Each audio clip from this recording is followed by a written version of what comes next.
নমস্কাৰ এলিভ নলেজৰ নতুন এটা ভিডিঅ'লৈ আপোনালোক সকলোকে পুনৰ স্বাগতম জনাইছোঁ। আজি আমি আলোচনা কৰিম নেশ্যনেল পলিচি অন এডুকেশ্যন 2020 বিষয়ে, অৰ্থাৎ 2020 চনত যি নিউ এডুকেশ্যন পলিচি গ্ৰহণ কৰা হ'ল তাৰে বিষয়ে আমি আজি আলোচনা কৰিম। এই পলিচিটো বহুত ব্যাপক বা কম্প্ৰিহেনচিভ বুলি ক'ব পাৰি, আৰু এই পলিচিটোৰ দ্বাৰা আমাৰ যি শিক্ষা ব্যৱস্থা তাৰে যি গাঁথনি তাক সম্পূৰ্ণ পৰিৱৰ্তন কৰিবলৈ প্ৰয়াস কৰা হৈছে। তো আপুনি যদি গুৱাহাটী বিশ্ববিদ্যালয় বি এড এণ্ট্ৰেন্সৰ কাৰণে সাজু হৈ আছে তেনেহ'লে আপোনাৰ কাৰণে এই নেশ্যনেল পলিচি অন এডুকেশ্যনৰ বিষয়ে জনাটো অতিকৈ আৱশ্যক, কাৰণ গুৱাহাটী বিশ্ববিদ্যালয় বি এড এণ্ট্ৰেন্সৰ চিলেবাছত এই national policy on education 2020 add কৰা হৈছে।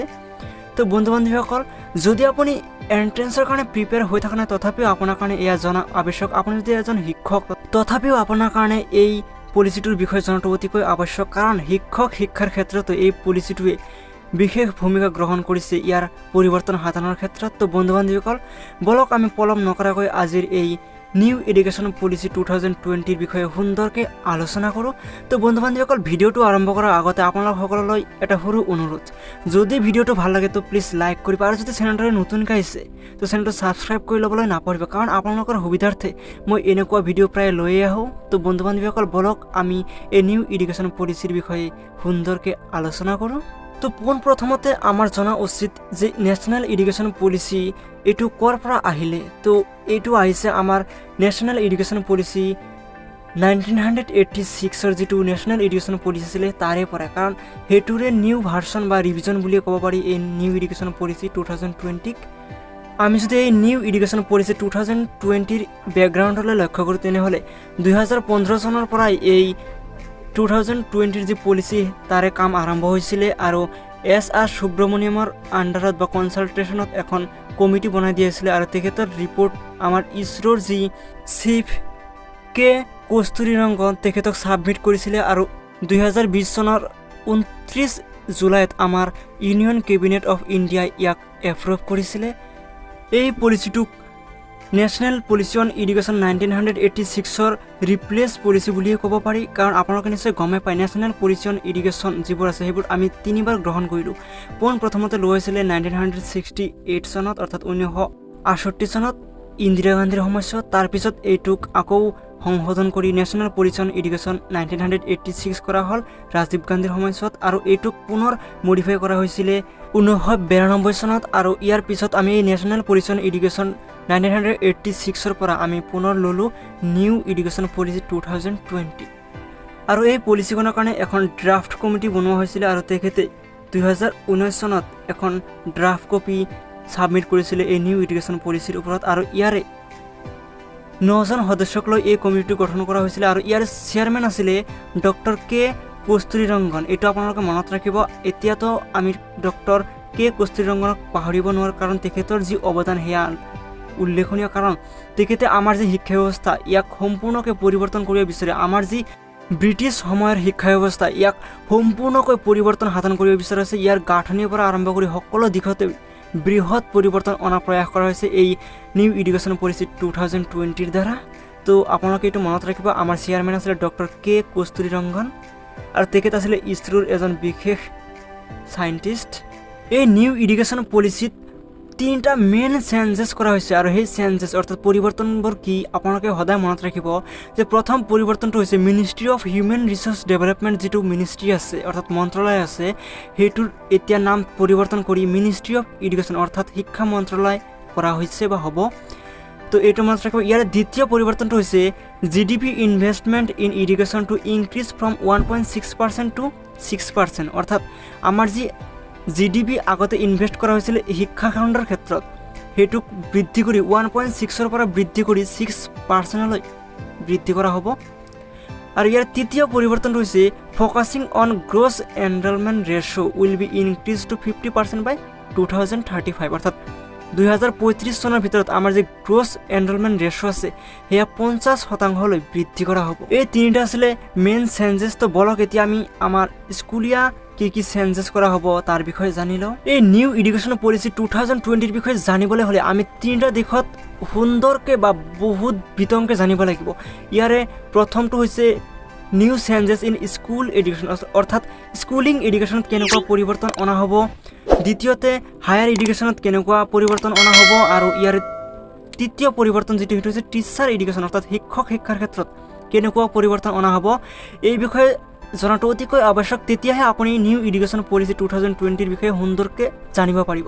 তো বলক আমি এটা এটাকৈ ভালকৈ আলোচনা কৰোঁ। তো ইয়াৰ প্ৰথম পৰিৱৰ্তন অনা হৈছে স্কুলীয়া এডুকেশ্যনৰ ক্ষেত্ৰত, ইয়াৰ গাঁথনি বা ষ্ট্ৰাকচাৰৰ ক্ষেত্ৰত এই বৃহৎ পৰিৱৰ্তন এইটো আগতে আপোনালোকে নিশ্চয় গম পাইছিল। আমাৰ যিটো অল্ড ফৰ্মেট আছিল স্কুলৰ সেইটো আছিলে 10+2+3 অৰ্থাৎ 10 বছৰীয়া স্কুলীয়া শিক্ষা আৰু 2 বছৰীয়া আমাৰ যি হায়াৰ ছেকেণ্ডাৰী আছিলে তাৰে লগত 3 বছৰীয়া ডিগ্ৰী শিক্ষা আছিলে। কিন্তু এই ষ্ট্ৰাকচাৰটো পৰিৱৰ্তন সাধন কৰি এতিয়া হ'ব 5+3+3+4 এইটো ষ্ট্ৰাকচাৰত আমাৰ স্কুলীয়া এডুকেশ্যন হ'ব। অৰ্থাৎ আমাৰ যি বিদ্যালয়ৰ শিক্ষা ব্যৱস্থা সেইটো হ'ব 5 বছৰ +3 বছৰ +3 বছৰ +4 বছৰ। তো বন্ধু বান্ধৱীসকল বলক আমি এতিয়া এই নিউ এডুকেশ্যন পলিচিৰ যি ষ্ট্ৰাকচাৰ সেয়া সুন্দৰকৈ বুজি লওঁ। আপোনালোকে নিশ্চয় গমেই পায় আগতে যি আমাৰ এডুকেশ্যনেল ষ্ট্ৰাকচাৰ আছিল বা আৰম্ভণি হৈছিল 6 বছৰৰ পৰা, কিন্তু এই নিউ এডুকেশ্যন পলিচিৰ মতে এতিয়া ল'ৰা ছোৱালীৰ শিক্ষা আৰম্ভ হ'ব 3 বছৰৰ পৰা। কাৰণ আমাৰ যি বিশেষজ্ঞ আছে বা ৰিচাৰ্চাৰ্ছসকলে অনুভৱ কৰিছে যে ছাত্ৰ ছাত্ৰীসকল 6 বছৰৰ আগেয়ে বহুত কিবা কিবি শিকি যায় বা সিহঁতৰ বহুত ডেভেলপ হয়, কগনিটিভেই হওক বা চাইক'মটৰেই হওক, চাইক'লজিকেল যিবোৰ আছে সকলো যিহেতু বৃহৎ পৰিৱৰ্তন সাধন হয়। সেইকাৰণে সিহঁতে অনুভৱ কৰিছে যে আমি এই 6 বছৰৰ পৰা শিক্ষা দিয়ালৈকে বহুত দেৰি হৈ যায়, যাৰ কাৰণে সিহঁতক আগৰে পৰা শিক্ষা দিয়াৰ কাৰণে এই প্ৰয়াস লোৱা হৈছে। আৰু এতিয়াৰ যি ষ্ট্ৰাকচাৰ সেই অনুসৰি 3 বছৰৰ পৰা আমাৰ যি ছাত্ৰ ছাত্ৰী তেখেতৰ শিক্ষা আৰম্ভ হ'ব আৰু 3 বছৰৰ পৰা 6 বছৰলৈকে তেখেতৰ এই 3 বছৰ কেৱল সিহঁতক প্ৰিপেয়াৰ কৰা হ'ব অংগনবাড়ী বা প্ৰি স্কুলত, কেৱল খেলা ধূলাৰ মাজেৰে সিহঁতক প্ৰিপেয়াৰ কৰা হ'ব পঢ়া শুনাৰ দিশত। সিহঁতক তাতে ফৰ্মেলি ক্লাছ লোৱা নহয়, কেৱল সিহঁতক খেলা ধূলাৰ মাজেৰে কিবা শিকোৱাৰ প্ৰয়াস কৰা হ'ব। আৰু এইটোক ফাউণ্ডেশ্যনেল ষ্টেজ বুলি কোৱা হৈছে, অৰ্থাৎ যিটো মেইন বেছ আমাৰ এইটো ষ্টেজে হয়। আৰু এই 3 বছৰ কেৱল খেলা ধূলাৰ ওপৰতেই গুৰুত্ব দিয়া হ'ব। আৰু ইয়াৰে নেক্সট যি 2টা বছৰ আছে অৰ্থাৎ 5 বছৰ 3 বছৰ কেৱল খেলা ধূলাৰ মাজেৰে সিহঁতে পাৰ কৰিব আৰু বাকী যি 2 বছৰ থাকিব তেতিয়াৰ পৰা সিহঁতৰ ক্লাছ আৰম্ভ হ'ব। অৰ্থাৎ বাকী 2 বছৰৰ পৰা প্ৰথম বছৰত সিহঁতৰ ক্লাছ 1 আৰু ইয়াৰ দ্বিতীয় বছৰত হ'ব ক্লাছ 2। তো এনেকুৱাকৈ সিহঁতৰ শিক্ষা জীৱন আৰম্ভ হ'ব। আৰু সিহঁতৰ ইয়াত বয়স দেখা পাইছে 6ৰ পৰা 8 বছৰত এই যি ক্লাছ 1 আৰু ক্লাছ 2ৰ ছাত্ৰ ছাত্ৰীৰ বয়স হ'ব। 6ৰ পৰা 8 বছৰৰ ছাত্ৰ ছাত্ৰীসকলে থাকিব এই ক্লাছ 1 আৰু ক্লাছ 2ত। তো এই আছিল আমাৰ প্ৰথম যিটো 5 অৰ্থাৎ 5 বছৰৰ যি ষ্ট্ৰাকচাৰ সেয়া। ইয়াত কেৱল ছাত্ৰ ছাত্ৰীসকলক প্ৰিপেয়াৰ কৰা হ'ব 3 বছৰ আৰু ইয়াৰে নেক্সট 2 বছৰ সিহঁতক ফৰ্মেল এডুকেশ্যন দিয়া হ'ব প্ৰথম শ্ৰেণী আৰু দ্বিতীয় শ্ৰেণীত। তো বলক এতিয়া আমি ইয়াৰে দ্বিতীয় ষ্টেজটোলৈ আগবাঢ়াওঁ। ইয়াৰে দ্বিতীয় ষ্টেজটো হৈছে প্ৰিপেয়াৰটৰী ষ্টেজ আৰু অৰ্থাৎ এইটো ষ্টেজ আৰম্ভ হ'ব 3য় শ্ৰেণীৰ পৰা। তো ইয়াত সুন্দৰকৈ দিয়া হৈছে যে এই 3 বছৰত সিহঁতৰ ক্লাছ আৰম্ভ হ'ব 3য় 4ৰ্থ আৰু 5ম শ্ৰেণীলৈকে আৰু সিহঁতৰ এজ গ্ৰুপটো হ'ব 8ৰ পৰা 11 বছৰৰ ছাত্ৰ ছাত্ৰীসকল থাকিব এইটো ষ্টেজত। এই 3য় শ্ৰেণীৰ পৰা 5ম শ্ৰেণীলৈ ইয়াৰে ছাত্ৰ ছাত্ৰীসকলক কেৱল সাধাৰণ কিছুমান বস্তু শিকোৱা হ'ব যিবোৰ এতিয়াও আমাক LP স্কুলত শিকোৱা হয়, সেইবোৰে শিকোৱা হ'ব বেছিক ৰিডিং ৰাইটিং এৰিথমেটিকৰ বিষয়ে। তো এইবোৰ শিকোৱা হ'ব এই 5ম শ্ৰেণীলৈকে। তো তাৰপিছত আৰম্ভ হ'ব আমাৰ এই স্কুল এডুকেশ্যনৰ 3rd ষ্টেজটো। তো বলক আমি চাই লওঁ 3rd ষ্টেজটোত কি হ'ব। তো ইয়াৰে 3rd ষ্টেজ যিটো সেইটো ষ্টাৰ্ট হ'ব 6ষ্ঠ শ্ৰেণীৰ পৰা 8ম শ্ৰেণীলৈকে। অৰ্থাৎ ইয়াত 3টা শ্ৰেণী থাকিব 6, 7, 8 আৰু ইয়াৰে ছাত্ৰ ছাত্ৰীসকলৰ বয়স থাকিব 11 পৰা 14 বছৰৰ আৰু ইয়াক নাম দিয়া হৈছে মিডিল স্কুল যিটো এতিয়াও আছে। তো এইটো আছিল আমাৰ 3rd ষ্টেজ আৰু ইয়াত বহুত কিবা কিবি শিকোৱাৰ প্ৰয়াস কৰা হ'ব ছাত্ৰ ছাত্ৰীক। কেনেকুৱা বলক আমি চাই লওঁ। তো এই 6ষ্ঠ শ্ৰেণীৰ পৰা আমাৰ ছাত্ৰ ছাত্ৰীসকলৰ যিবোৰ স্কিল আছে তাক ডেভেলপ কৰাৰ ওপৰত গুৰুত্ব দিব। মিনিমাম এটা স্কিল ডেভেলপ কৰাৰ ওপৰত গুৰুত্ব দিব বুলি ইয়াত সুন্দৰকৈ দিয়া আছে। সিহঁতক প্ৰেক্টিকেল নলেজ দিয়া হ'ব, যিকোনো দিশতে কেৱল থিয়ৰিটিকেল নলেজ দিলেই নহ'ব। সেইকাৰণে ইয়াত 6ষ্ঠ শ্ৰেণীৰ পৰাই এই প্ৰেক্টিকেল নলেজ দিয়াৰ প্ৰয়াস কৰিব এই নিউ এডুকেশ্যন পলিচি 2020-এ। তো ইয়াৰে দ্বিতীয়তে কোৱা হৈছে কোডিং উইল বি টট, অৰ্থাৎ কোডিং শিকোৱাৰ প্ৰয়াস কৰা হ'ব যিটো বৰ্তমান চাইনাত শিকোৱা হয় আৰু চাইনাৰ যি ফলপ্ৰসূতা সেয়া আপোনালোকে নিশ্চয় গমেই পায়। তো ইয়াত তৃতীয়তে কোৱা হৈছে vocational integration from class 6 onward. তো 6ষ্ঠ শ্ৰেণীৰ পৰাই ভোকেশ্যনেল এডুকেশ্যন বা ভোকেশ্যনেল ছাবজেক্ট শিকোৱাৰ যি প্ৰয়াস সেয়া আৰম্ভ হ'ব 6ষ্ঠ শ্ৰেণীৰ পৰাই। অৰ্থাৎ 6ষ্ঠ শ্ৰেণীৰ পৰা ছাত্ৰ ছাত্ৰীসকলে ভোকেশ্যনেল এডুকেশ্যন লাভ কৰিবলৈ সক্ষম হ'ব। তো এইখিনি আছিলে মিডিল স্কুলৰ পৰিৱৰ্তন।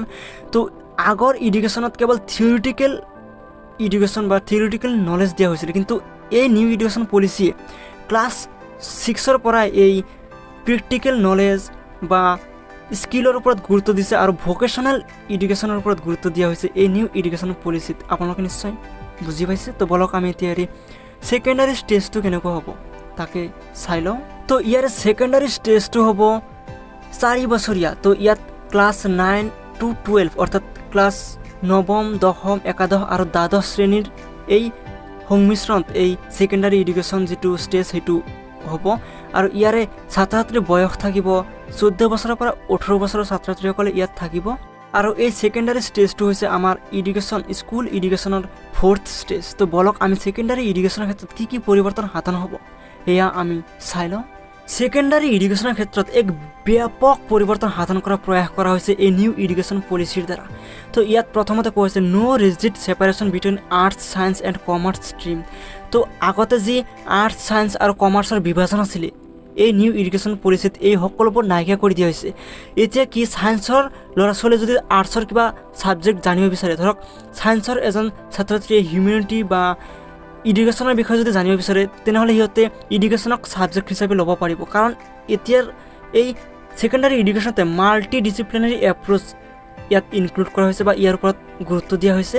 তো যাৰ কাৰণে যিকোনো ছাত্ৰ ছাত্ৰীয়ে যিকোনো বিষয়ৰ বিষয়ে শিকিব পাৰিব এই নিউ এডুকেশ্যন পলিচি মতে। আৰু ইয়াৰে দ্বিতীয় পৰিৱৰ্তনটো হৈছে 360 ডিগ্ৰী এছেছমেণ্ট প্ৰচেছ।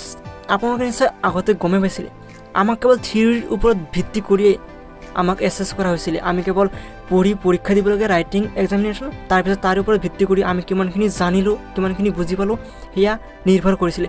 কিন্তু এতিয়া সেইটো নহ'ব, এতিয়াৰ পৰিৱৰ্তন বেলেগ হ'ব। এতিয়া ইয়াত কৈছে a report card will be comprehensive based on skills capabilities academic practical curricular activities. এতিয়াৰ যি এটা স্ক'ৰ কাৰ্ড বনোৱা হ'ব, একেবাৰে বৃহৎ এটা স্ক'ৰ কাৰ্ড থাকিব আৰু তাতে আপোনাৰ যি নৰ্মেল স্কিল বা স্পেচিয়েল স্কিলছ তাৰ ওপৰত সুন্দৰকৈ গ্ৰেডিং ছিষ্টেম থাকিব পাৰে বা আপোনাৰ যি কেপেবিলিটিছ আছে তাৰে ওপৰত ভিত্তি কৰিব আপুনি একাডেমিক এৰিয়াত কিমান এক্সপাৰ্ট সেয়া গুৰুত্ব দিয়া হ'ব। প্ৰেক্টিকেল লাইফত বা প্ৰেক্টিকেল এক্সাম প্ৰেক্টিকেল যিবোৰ থাকে সেইবোৰত কেনেকুৱা এক্সপাৰ্ট, কাৰিকুলাৰ এক্টিভিটিছ আপোনালোকে খেলা ধূলা গান বজনা বা অন্যান্য যিবোৰ কাৰিকুলাৰ এক্টিভিটিছ আছে সেইবোৰত কেনেকুৱা এক্সপাৰ্ট, এই সকলোবোৰক ভিত্তি কৰি সেই সকলোবোৰৰ ওপৰত নিৰ্ভৰ কৰিয়ে এটা স্ক'ৰ কাৰ্ড বনোৱা হ'ব, যিটো আমি আগতে পাইছিলোঁ কমিউনিটিভ ৰিপৰ্ট কাৰ্ড বুলি। তেনেকুৱা এটা স্ক'ৰ কাৰ্ড বনোৱা হ'ব যিটো 360 ডিগ্ৰী আপোনাৰ অল ৰাউণ্ড সকলো দিশতে নিৰ্ভৰ কৰি এই স্ক'ৰ কাৰ্ডটো বনোৱা হ'ব। আৰু এইটো অতিকৈ আৱশ্যক, কিন্তু আমাৰ এডুকেশ্যন ছিষ্টেমত বৰ্তমান ছিষ্টেমত এইটো নাই। কিন্তু এই নিউ এডুকেশ্যন পলিচিয়ে এইটো অনাৰ প্ৰয়াস কৰিছে, এইটো একেবাৰে বহুত ভাল এটা দিশ। তো এই পৰিৱৰ্তন সাধন কৰা হ'ব ছেকেণ্ডাৰী ষ্টেজত। তো বন্ধু বান্ধৱীসকল আপোনালোকে নিশ্চয় গমেই পাইছে আমাৰ এই ছেকেণ্ডাৰী ষ্টেজ যিটো হ'ব এইটো একেবাৰে সকলো সংমিশ্ৰণ হৈ যাব, আৰ্টছ ছায়েন্স কমাৰ্চৰ সকলো ছাবজেক্ট সংমিশ্ৰণ হৈ যাব। এজন ছাত্ৰই আৰ্টছ ছায়েন্স কমাৰ্চৰ যিকোনো ছাবজেক্টৰ বিষয়ে যদি শিকোৱাৰ প্ৰয়াস কৰে বা শিকিব বিচাৰে সেয়া শিকিব পাৰিব। ইয়াত কোনো বাধ্যবাধকতা নাই, সকলোৰ কাৰণে এয়া মুকলি কৰি দিব, সকলো মিক্স কৰি দিয়াৰ প্ৰয়াস কৰা হৈছে এই নিউ এডুকেশ্যন পলিচিত। তো বন্ধু বান্ধৱীসকল আপোনালোকে নিশ্চয় বুজি পাইছে ছেকেণ্ডাৰী ষ্টেজ কেনেকুৱা হ'ব। ইয়াত মাল্টি ডিচিপ্লিনাৰী এপ্ৰ'চ যিটো সেইটো ইয়াত ইনক্লুড কৰাৰ প্ৰয়াস কৰা হৈছে। তো বলক এতিয়া আমি আমাৰ এডুকেশ্যন ছিষ্টেমত হায়াৰ ষ্টাডি কেনেকুৱা হ'ব, হায়াৰ এডুকেশ্যনৰ ক্ষেত্ৰত কেনেকুৱা পৰিৱৰ্তন সাধন কৰা হ'ব বলক আমি জানি লওঁ। উচ্চ শিক্ষাৰ ক্ষেত্ৰতো বৃহৎ পৰিৱৰ্তন সাধন কৰাৰ ওপৰত গুৰুত্ব দিছে এই নিউ এডুকেশ্যন পলিচিয়ে। তো ইয়াত প্ৰথমতে গুৰুত্ব দিছে এটা common aptitude test entrance examination হ'ব। আপুনি যেতিয়াই 12 পাছ কৰিব তাৰপিছত আপুনি যেতিয়া ডিগ্ৰী কৰিবলৈ যাব তেতিয়া আপোনালোকক সকলোৱে common aptitude test entrance examination দিব লাগিব। তো এইটো বৰ্তমানো আছে, কিন্তু 2020 চনৰ এই পলিচিটো ইমপ্লিমেণ্ট হোৱাৰ পৰা কম্পালচৰি হৈ যাব। আপুনি য'তেই ট্ৰাই নকৰে কিয় চবতে এই কমন এপ্টিটিউড টেষ্টটো দিবই লাগিব এডমিশ্যনৰ কাৰণে। তো ইয়াত আৰু কিছুমান পৰিৱৰ্তন সাধন কৰা হৈছে। তো ইয়াত প্ৰথমতে single regulator for higher education, দ্বিতীয়তে হৈছে মাল্টিপুল চইচ ছাবজেক্টছ, ইয়াত এক্সক্লুডিং মেডিকেল এণ্ড লিগেলৰ ক্ষেত্ৰত ইয়াত এক্সক্লুড কৰা হৈছে। আৰু বাকী সকলো দিশতেই মাল্টিপুল চইচ ছাবজেক্ট ইয়াতো সেই চব মিক্স হৈ যাব। আপুনি যি শিকিব বিচাৰে, আপুনি এডুকেশ্যন লৈছে, এডুকেশ্যন লৈ 1 বছৰ পিছত আপুনি যদি ভাবে যে এডুকেশ্যন মোৰ ভাল লগা নাই, মই চেঞ্জ কৰিব বিচাৰোঁ, পলিটিকেল ল'ব বিচাৰোঁ, ল'ব পাৰিব। আপুনি ইঞ্জিনিয়াৰিং কৰি আছে, আপোনাৰ ছাবজেক্ট চেঞ্জ কৰিব বিচাৰে, সুন্দৰকৈ চেঞ্জ কৰিব পাৰিব, ইয়াত কোনো বাধ্যবাধকতা নাই। কিন্তু এইটো নাভাবিব যে আপুনি যি শিকিলে 1 বছৰ, এয়া 1 বছৰ আপোনাৰ বিফলে গ'ল, নাযায়। কাৰণ ইয়াত সেইটো ছিষ্টেম ৰখা হৈছে, 1 বছৰৰ কাৰণে আপোনালোকক চাৰ্টিফিকেট পাব, 2 বছৰৰ কাৰণে আপোনালোকে ডিপ্ল'মা পাৰিব, 3 বছৰ যদি আপুনি কোনো এটা ছাবজেক্ট পঢ়ে তাৰে কাৰণে আপুনি ডিগ্ৰী পাব। তো এনেকুৱা ছিষ্টেম ৰখা হৈছে এই হায়াৰ এডুকেশ্যনৰ ক্ষেত্ৰত। তৃতীয়তে এমফিল টু বি ডিছকণ্টিনিউড, এইটো আপোনালোকে নিশ্চয় অলৰেডি গমেই পাইছে। আমাৰ যি এমফিল প্ৰগ্ৰাম আছিলে সেইটো এতিয়াৰ পৰা নাইকিয়া কৰি দিয়া হৈছে। এই নিউ এডুকেশ্যন পলিচিয়ে এমফিলক কণ্টিনিউ কৰাৰ পৰা বিৰত ৰাখিবলৈ কৈছে। এমফিল এতিয়াৰ পৰা নাথাকে, এইটো মনত ৰাখিব, এইটোৰ পৰা কুৱেশ্যন আহিব পাৰে। তৃতীয় পৰিৱৰ্তনটো হৈছে public investment in education to reach 6% of GDP at the earliest.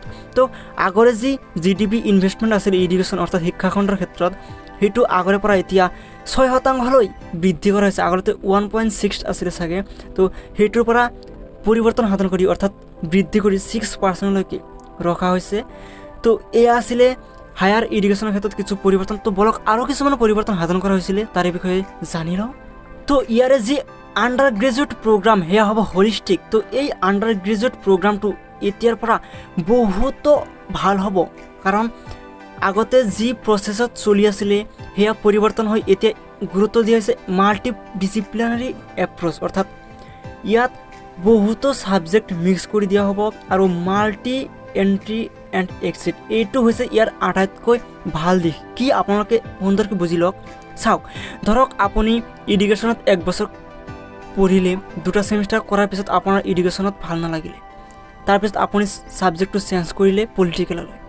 এতিয়া আপুনি ভাবিব যে আপুনি যি 1 বছৰ পঢ়িলে এডুকেশ্যনত সেইটো বিফলে গ'ল, নাযায়। তাৰে কাৰণে ইয়াত একাডেমিক বেংক অফ ক্ৰেডিটছ বুলি এটা অপশ্যন ৰখা হৈছে। কাৰণ আপুনি যে 1 বছৰ পঢ়িলে, এই 1 বছৰৰ কাৰণে আপোনাক এটা চাৰ্টিফিকেট দিয়া হ'ব যে আপুনি 1 বছৰ এডুকেশ্যনত পঢ়িছিলে। তাৰপিছত আপুনি ধৰকচোন চাইক'লজিত গ'লে, চাইক'লজিত আপুনি আৰু 1 বছৰ পঢ়িলে, এই আৰু 1 বছৰ পঢ়াৰ কাৰণে আপোনাক চাৰ্টিফিকেট দিয়া হ'ব আপুনি চাইক'লজিত 1 বছৰ পঢ়িছে। কিন্তু আপুনি ধৰক এডুকেশ্যনতে 2 বছৰ পঢ়িলে, 2 বছৰৰ কাৰণে আপোনালোকক ডিপ্ল'মা দিয়া হ'ব। 3 বছৰ যদি এডুকেশ্যনতে পঢ়ে তেনেহ'লে আপোনাক ডিগ্ৰী দিয়া হ'ব, আৰু যদি 4 বছৰ এডুকেশ্যনত পঢ়ে লগতে BEd আপোনালোকৰ কমপ্লিট হৈ যাব। এইটো ছিষ্টেম ৰখা হৈছে এই মাল্টি এণ্ট্ৰি এণ্ড এক্সিটত। আপুনি ইচ্ছা কৰিলে যিকোনো ছাবজেক্টত সোমাব পাৰিব, যদি ইচ্ছা কৰে ভাল নালাগে ওলাই আহিব পাৰিব, কোনো বাধ্যবাধকতা নাই। আৰু ইয়াত মাল্টি ডিচিপ্লিনাৰী এপ্ৰ'চ এইকাৰণে কোৱা হৈছে, ইয়াত সকলো ছাবজেক্ট সকলোৰে কাৰণে মুকলি কৰি দিয়া হৈছে। তো ইয়াত কি পৰিৱৰ্তন হ'ব চাওক। এতিয়াৰ কাৰিকুলাম হ'ব ফ্লেক্সিবল, সকলোৰে কাৰণে নমনীয় হ'ব। ইয়াত ভোকেশ্যনেল ছাবজেক্টছৰ ওপৰত অত্যাধিক গুৰুত্ব দিয়া হৈছে। আপুনি এই ডিগ্ৰী লেভেলৰ পৰাই আপুনি আপোনাৰ ভোকেশ্যনৰ কাৰণে সাজু হ'ব পাৰিব। আৰু ইয়াত তৃতীয় পৰিৱৰ্তনটো হ'ব enter disciplinary combination of subject. আপোনালোকে বাৰে বাৰে কৈ আছোঁ, ইয়াত ছাবজেক্ট মিক্স কৰি দিয়া হ'ব। আপুনি যি শিকিব বিচাৰে সেয়া শিকিব পাৰিব, আপোনাক ক'তো বাধ্যবাধকতা নাই। আপুনি যে ছায়েন্সৰ কোনো ছাবজেক্টৰ বিষয়ে শিকিব নোৱাৰিব, ইয়াত কোনো ছায়েন্সৰ ল'ৰা ছোৱালী যে হিউমেনিটিৰ কোনো ছাবজেক্টৰ বিষয়ে শিকিব নোৱাৰিব, ইয়াত কোনো বাধ্যবাধকতা নাই। আপুনি ইচ্ছা কৰিলে শিকিব পাৰিব, ইয়াত সেইটো অধিকাৰ সকলোৰে কাৰণে মুকলি কৰি দিয়া হ'ব। যাৰ কাৰণে ইয়াত হলিষ্টিক আণ্ডাৰ গ্ৰেজুৱেট প্ৰগ্ৰামৰ বিষয়ে কোৱা হৈছে আগৰে পৰা। ইয়াৰে IIT আৰু IIMৰ লেভেলত কিছু পৰিৱৰ্তন সাধন কৰা হ'ব। ইয়াত এটা multidisciplinary education and research university স্থাপন কৰা হ'ব, যাক মেৰু বুলি কোৱা হয় এই IIT আৰু IIMৰ লেভেলত। তো এতিয়া আহিছোঁ নিউ এডুকেশ্যন পলিচিৰ অনুসৰি লেংগুৱেজৰ ক্ষেত্ৰত কি পৰিৱৰ্তন সাধন কৰা হ'ব। তো ইয়াত প্ৰথমতে কৈছে mother tongue to be a medium of instruction to 5th standard, অৰ্থাৎ 5ম শ্ৰেণীলৈকে ছাত্ৰ ছাত্ৰীসকলক পঢ়াৰ যি মিডিয়াম থাকিব সেইটো হ'ব মাদাৰ টাং, নিজৰ মাতৃভাষাত সিহঁতে শিকিব পাৰিব, বা ইনষ্ট্ৰাকশ্যন দিয়াৰ যি লেংগুৱেজ সেয়া মাতৃভাষাই হ'ব। দ্বিতীয়তে Sanskrit language will be offer to all classes, অৰ্থাৎ সকলো শ্ৰেণীতে সংস্কৃত ভাষাক অফাৰ কৰা হ'ব। আৰু ইয়াৰ তৃতীয় পৰিৱৰ্তনটো হৈছে other classical language and literature will be available for optional. তো ইয়াত কোৱা হৈছে যে এই মাদাৰ টাং আৰু সংস্কৃতৰ বাহিৰেও বাকী যিবোৰ ক্লাছিকেল লেংগুৱেজ আছে, আমাৰ স্থানীয় ভাষা বা অন্যান্য লিটাৰেচাৰেল ভাষা আছে, সেইবোৰকো বিদ্যালয়ত অপশ্যনেল হিচাপে ৰখা হ'ব। এইখিনি আছিলে লেংগুৱেজৰ ক্ষেত্ৰত পৰিৱৰ্তন। তো এতিয়া আহিছোঁ টিচাৰ এডুকেশ্যনটো কেনেকুৱা হ'ব। তো ইয়াত প্ৰথমত কোৱা হৈছে a new and comprehensive national curriculum framework for teacher education যাক NCFTE 2021 will be formulated by the NCTE in consultation with NCERT। তো নেশ্যনেল কাউন্সিল ফৰ টিচাৰ এডুকেশ্যনে NCERTৰ লগত সম্পৰ্ক ৰাখি শিক্ষাৰ কাৰণে এটা নেশ্যনেল কাৰিকুলাম ফ্ৰেমৱৰ্ক বনাব 2021 চনত। ইয়াৰে দ্বিতীয় পৰিৱৰ্তনটো হৈছে by 2030 the minimum degree of qualifications for teaching will be a 4-year integrated BEd degree. তো ইয়াত কোৱা হৈছে যে 2030 চনৰ পৰা বা 2030 চনলৈকে মিনিমাম ডিগ্ৰী হ'ব শিক্ষকৰ কাৰণে 4 বছৰৰ BEd ইণ্টিগ্ৰেটেড BEdৰ কথা কোৱা হৈছে ইয়াত। তো ইয়াত বহুত ছাত্ৰ ছাত্ৰীৰ এটা কুৱেশ্যন যে আমাৰ যি DLEd বা BEdবোৰ আছে এইবোৰ কি নোহোৱা হৈ যাব নেকি। তো আপোনালোকক কৈ থৈ দিওঁ DLEd যিবোৰ আছে সেইবোৰ সঁচাকৈ নাইকিয়া হৈ যাব, কাৰণ আমাৰ মিনিমাম কোৱালিফিকেশ্যন BEd হ'ব আৰু যিসকলে অলৰেডি BEd কৰিলে 2 বছৰীয়া এইসকল ছাত্ৰ ছাত্ৰীৰ BEdৰ ভেলু যিমান সেইটো সিমানেই থাকিব। এইটো আপোনালোকে ভুল নুবুজিব। কিন্তু 2030 চনৰ পৰা এইটো মনত ৰাখিব 2030 চনৰ পৰাহে এই 4 বছৰীয়া এই BEd অৰ্থাৎ 3 বছৰ আপোনালোকৰ ইয়াত ডিগ্ৰী হ'ব আৰু এবছৰীয়া BEd হ'ব। কিন্তু আপুনি ধৰক মই এতিয়া BEd কৰা নাই, ডিগ্ৰী কৰি বহি আছোঁ, মই 2030 চনৰ পিছত যদি মই শিক্ষা ল'ব বিচাৰোঁ অৰ্থাৎ শিক্ষক হ'ব বিচাৰোঁ তেনেহ'লে মোৰ কাৰণে 2 বছৰীয়াই BEd কোৰ্চ থাকিব, মোৰ 4 বছৰৰ কোৰ্চ কৰিব নালাগে। এইটো মনত ৰাখিব, মোৰ ইণ্টিগ্ৰেটেড BEd যিটো 4 বছৰ সেইটো কৰিব নালাগে, মোৰ কাৰণে এক্সট্ৰাকৈ 2 বছৰৰ BEd থাকিব। কিন্তু যিসকল ছাত্ৰ ছাত্ৰী নতুন 2030 চনত যিসকলে এডমিশ্যন ল'ব ডিগ্ৰীত সিহঁতৰ কাৰণেহে ডিগ্ৰী লেভেলটো 4 বছৰৰ হ'ব, কাৰণ 3 বছৰৰ সিহঁতৰ ডিগ্ৰী আৰু এবছৰৰ BEd সেইটোহে ইণ্টিগ্ৰেটেড BEd। কিন্তু আমাৰ কাৰণে যিসকলে আমি অলৰেডি পাছ কৰিলোঁ BEd নহয় আমি ডিগ্ৰী পাছ কৰিলোঁ সেইসকল ছাত্ৰ ছাত্ৰীৰ কাৰণে BEd যিটো প্ৰগ্ৰাম সেইটো 2 বছৰেই থাকিব, যদিহে আমি 2030 চনৰ পিছত BEd কৰিব যাওঁ। আপোনালোকে নিশ্চয় বুজি পাইছে, এইটো কনফিউজন নহ'ব, আপোনালোকৰ যি BEdৰ ভেলু সেয়া সমানেই থাকিব। আৰু ইয়াৰ তৃতীয় পৰিৱৰ্তনটো কৈছে স্পেচিয়েলি এম্ফেচাইজ অন, মই হাইলাইট দি কৈছোঁ কণ্টিনিউৱাছ প্ৰফেশ্যনেল ডেভেলপমেণ্ট। এইটো মনত ৰাখিব, এতিয়া কি হৈ আছে যিসকলে শিক্ষক হৈ আছে শিক্ষক হোৱাৰ আগতে যি শিকিছে সেয়া সিহঁতৰ শিকাৰ লাষ্ট, তাৰপিছত সিহঁতে একো নতুনকৈ শিকিব নিবিচাৰে। কিন্তু এই নিউ এডুকেশ্যন পলিচি 2020 এইটো এতিয়া নচলিব। আপুনি শিক্ষা জগতত কি পৰিৱৰ্তন হৈ আছে, নতুনকৈ কি আহিছে, কি মেথড ওলাই আছে, সকলো এডুকেশ্যনেল টেকন'লজিৰ পৰা আৰম্ভ কৰি এডুকেশ্যনেল থিয়ৰী পলিচি চব আপোনালোকক জানিব লাগিব, সকলো বস্তুৰ লগত আপোনালোকৰ আপডেটেড থাকিব লাগিব। অৰ্থাৎ ইয়াত সেইকাৰণে কৈছে কণ্টিনিউৱাছ প্ৰফেশ্যনেল ডেভেলপমেণ্ট। আপোনালোকক নিজকে সদায় ডেভেলপ কৰাৰ প্ৰতি টাইম দিব লাগিব, আপোনালোকে নিজকে সদায় ডেভেলপ কৰিবই লাগিব। আপুনি নিজৰ ডেভেলপক ৰখাই দিব নোৱাৰিব, যিটো আগতে হৈছিলে, কিন্তু এতিয়াৰ পৰা এইটো নচলিব। তো আপোনালোকে নিশ্চয় গমে পাইছে কিমান ভাল হ'ব এই নিউ এডুকেশ্যন পলিচি মতে। তো আশা কৰোঁ আপোনালোকে টিচাৰ এডুকেশ্যনৰ ক্ষেত্ৰত কি পৰিৱৰ্তন হ'ব সেয়া সুন্দৰকৈ বুজি পাইছে। তো এতিয়া আহিছোঁ কিছুমান এইটো পলিচিৰ কিছুমান হাইলাইটলৈ। তো প্ৰথম হাইলাইটটো হৈছে NCERT will be develop a national curriculum and pedagogical framework for early childhood care and education for children up to the age of 8 years। আগতে যি আমাৰ আৰ্লি চাইল্ডহুড কেয়াৰ আছিলে সেইটো নেগলেক্ট হৈ গৈ আছিলে, কিন্তু সেইটোৰ ওপৰত এই নিউ এডুকেশ্যন পলিচিয়ে গুৰুত্ব প্ৰদান কৰিব, এটা কাৰিকুলা আৰু পেডাগজিকেল ফ্ৰেমৱৰ্ক বনোৱাৰ প্ৰয়াস কৰিব 8 বছৰৰ ছাত্ৰ ছাত্ৰীসকলৰ কাৰণে। আৰু ইয়াৰ দ্বিতীয় পৰিৱৰ্তন বা দ্বিতীয় হাইলাইটটো হৈছে national educational technology forum to be created. এতিয়াৰ পৰা এই এডুকেশ্যনেল টেকন'লজিৰ ওপৰত অত্যাধিক গুৰুত্ব প্ৰদান কৰা হ'ব। অনলাইন টিচিঙো আহি গৈছে, আপোনালোকে নিশ্চয় গমে পাইছে। তো যাৰ কাৰণে এই টেকন'লজিৰ ওপৰতেই অত্যাধিক গুৰুত্ব দিবলগীয়া হৈছে। তো এই এডুকেশ্যনেল পলিচিয়ে এই নেশ্যনেল টেকন'লজি ওপৰত গুৰুত্ব দিবলৈ প্ৰয়াস কৰিছে। ইয়াৰ তৃতীয় হাইলাইটটো হৈছে a new national assessment centre performance assessment review and analysis and knowledge for holistic development, যাক আমি চমুকৈ পৰাগ বুলি কওঁ, will be set up as a standard setting body. তো ষ্টেণ্ডাৰ্ড ছেটিং বডি হিচাপে এই পৰাগ বা national assessment centre performance assessment review and analysis and knowledge for holistic development এইটো এটা ক্ৰিয়েট কৰা হ'ব নতুনকৈ এছেছমেণ্টৰ দিশত। চতুৰ্থতে ইয়াৰে হাইলাইট হৈছে no rigid separation between arts and science, between curricular and extracurricular activities, between vocational and academic stream. তো ইয়াত কোৱা হৈছে যে আৰ্টছ ছায়েন্স যিবোৰ ষ্ট্ৰীম আছে এইবোৰৰ মাজত কোনো ছেপাৰেশ্যন নাথাকিব, কোনো নৰ্মেল কাৰিকুলাৰ বা এক্সট্ৰা কাৰিকুলাৰৰ মাজত কোনো ছেপাৰেশ্যন নাথাকিব, ভকেশ্যনেল বা একাডেমিক যিবোৰ কাৰিকুলাৰ আছে ইয়াত কোনো ছেপাৰেশ্যন, সকলো দিশতে সমান গুৰুত্ব দিয়া হ'ব এই নিউ এডুকেশ্যন পলিচি 2020। ইয়াত সুন্দৰকৈ কোৱা হৈছে। তো ইয়াৰে পঞ্চম হাইলাইটটো হৈছে vocational integration from class 6 onward. তো ইয়াত কোৱা হৈছে ষষ্ঠ শ্ৰেণীৰ পৰাই আমাৰ ভকেশ্যনেল কোৰ্চ দিয়াৰ প্ৰয়াস কৰা হ'ব, এইটো আমি আগতে আলোচনা কৰিছোঁ। 6 নম্বৰত কৈছে teachers to be prepared for assessment reform by 2023, অৰ্থাৎ আমাৰ যি এছেছমেণ্ট প্ৰচেছ বৰ্তমান ইভেলুৱেশ্যন ছিষ্টেম আছে এইটো পৰিৱৰ্তন কৰা হ'ব, আৰু এইটো পৰিৱৰ্তন কৰি যি পৰিৱৰ্তন অনা হ'ব তাৰে কাৰণে শিক্ষকসকলক 2023 চনৰ ভিতৰত সাজু কৰোৱাৰ প্ৰয়াস কৰা হ'ব। ইয়াৰে 7 নম্বৰ হাইলাইটটো হৈছে every child will come out at school adept in at least one skill. তো ইয়াত কোৱা হৈছে যে যিসকল ছাত্ৰ ছাত্ৰীয়ে স্কুলীয়া শিক্ষা কমপ্লিট কৰিব সিহঁতে মিনিমাম এটা স্কিল লৈহে ওলাব, সেইখিনি ব্যৱস্থা আমাৰ স্কুলত কৰিব বুলি ইয়াত কোৱা হৈছে। আৰু ইয়াৰ 8 নম্বৰ হাইলাইটটো হৈছে common standard of learning in public and private schools. ইয়াত কোৱা হৈছে পাব্লিক স্কুল বা গভৰ্ণমেণ্ট স্কুল বা প্ৰাইভেট স্কুলৰ যি ভেলু সেয়া সমান হ'ব, ইয়াত ইকুৱেলি ডিভাইড কৰা হৈছে, অৰ্থাৎ সকলোতে এই ভেলুটো সমানেই থাকিব। তো বন্ধু বান্ধৱীসকল এইখিনি আছিল আমাৰ এই নিউ এডুকেশ্যন পলিচিৰ যি মেইন কথা, আমি মেইন টপিকৰ বিষয়ে আমি আলোচনা কৰিলোঁ।